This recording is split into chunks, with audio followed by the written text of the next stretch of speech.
Corona ಮೂರನೇ ಅಲೆ ತಡೆಗೆ ಬಿಬಿಎಂಪಿ ಸಿದ್ಧತೆನೇ ಯಾವ ತರ ಮಾಡಿಕೊಂಡಿದೆ? ಸೊ ಬೆಂಗಳೂರಲ್ಲಿ 8,000 ಬೆಡ್ ವ್ಯವಸ್ಥೆ ಆಗಿದೆ ಅನ್ನೋ ಉತ್ತರ ಇದಕ್ಕೆ ಸಿಗ್ತಾ ಇದೆ.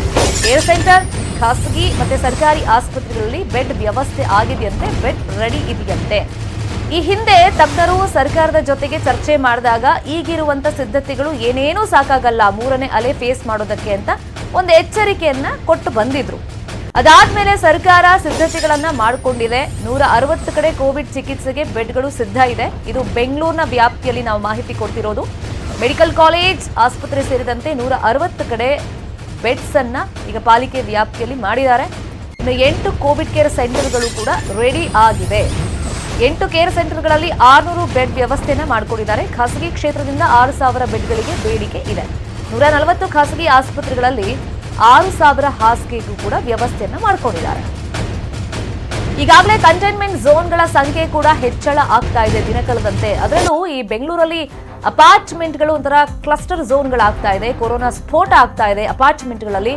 ಮುನ್ನೆಚ್ಚರಿಕೆ ಕ್ರಮವನ್ನ ಬಿಬಿಎಂಪಿ ಅಧಿಕಾರಿಗಳು ಹಿನ್ನೆಲೆಯಲ್ಲಿ ಕೈಗೊಂಡಿದ್ದಾರೆ.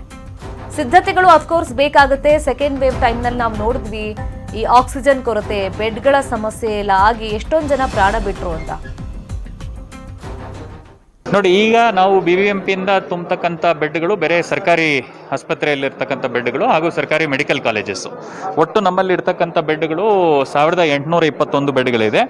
ಇದನ್ನು ನಾವು ಆಕ್ಯುಪೇಷನ್ ನೋಡಿದರೆ ಈಗಿರ್ತಕ್ಕಂಥ ಬೆಡ್ಗಳು ಆಕ್ಯುಪೈ ಆಗಿರೋದು ಬೇರೆ 171. ಅದರಲ್ಲೂ ವಿಶೇಷವಾಗಿ ICU ಬೆಡ್ 11, ICU ವೆಂಟಿಲೇಟರ್ 21, ಉಳಿದಿದ್ದೆಲ್ಲ ಜನರಲ್ HDU ಬೆಡ್ಸ್. ಸೊ ಇರೋ ಪರಿಸ್ಥಿತಿಯಲ್ಲಿ ಇರ್ತಕ್ಕಂಥ ಬೆಡ್ಸು ಸಾಕಷ್ಟಿದೆ ನಮ್ಮಲ್ಲಿ. ಇದರ ಜೊತೆಗೆ ಪ್ರೈವೇಟ್ ಸೆಕ್ಟರ್ ಬೆಡ್ಸ್ ಕೂಡ ನಾವು ಆ್ಯಡ್ ಮಾಡಿದರೆ 140 private hospitals, private medical colleges ಸೇರಿದಂತೆ ಕನಿಷ್ಠ ಪಕ್ಷ ನಮಗೆ ಒಂದು 8,000 ಬೆಡ್ಗಳು ಅಲ್ಲೇ ಸಿಗುತ್ತೆ. ರೆಡಿ ಇದೆ. ಎನಿ ಟೈಮ್ ನಾವು ಪ್ರೈವೇಟ್ ತುಂಬಕ್ಕೆ ಶುರು ಮಾಡಿದರೆ ಅದು ಫಿಲ್ ಆಗುತ್ತೆ. Covid care centres 8 Covid care centres ಈಗ ಸತತವಾಗಿ ನಡೀತಾ ಇದೆ. ಈ 8 ಕೋವಿಡ್ ಕೇರ್ ಸೆಂಟರ್ಸ್ ಎಲ್ಲ ಸೇರಿ ಸುಮಾರು ಒಂದು 500ರಿಂದ 600 ಬೆಡ್ಗಳು ವ್ಯವಸ್ಥೆ ಇದೆ. ಅದರಲ್ಲಿ ತುಂಬಿರ್ತಕ್ಕಂಥದ್ದು ಸುಮಾರು ಒಂದು 100ರಿಂದ 120 ಕೋವಿಡ್ ಕೇರ್ ಪೇಷಂಟ್ಸ್ ಇದ್ದಾರೆ. ಅಲ್ಲಿ ಪೀಡಿಯಾಟ್ರಿಕ್ ಬೆಡ್ಸು ಒಂದು 2 ಕಡೆ ನಮ್ಮ ಪೀಡಿಯಾಟ್ರಿಕ್ ಬೆಡ್ಸೇ ಮಾಡುವ ಅಂತ ಒಂದು ಆಲೋಚನೆ ಇದೆ. JJR ನಗರ್ ಹಾಸ್ಪಿಟಲಲ್ಲಿ ಹಾಗೂ ನಮ್ಮ ಗೋವಿಂದರಾಜ ನಗರಲ್ಲಿ ಡಯಾಲಿಸಿಸ್ ಸೆಂಟ್ರಲ್ಲಿ 2ರಲ್ಲೂ ಸೇರಿ ಒಂದು 100 ಬೆಡ್ ಅಲ್ಲಿ ಮಾಡ್ತಾ ಇದ್ದೀವಿ. ಇದರ ಜೊತೆಗೆ ಪ್ರೈವೇಟ್ ಹಾಸ್ಪಿಟಲ್ಸು ಮತ್ತು ರೇನ್ಬೋ, ಮದರ್ಹುಡ್ ಇಂಥ ಹಾಸ್ಪಿಟಲ್ಸ್ಗಳು ಕೂಡ ಟೈ ಅಪ್ ಮಾಡಿ ಬೆಡ್ ವ್ಯವಸ್ಥೆಗಳು ಆಗಿದೆ. Thank you.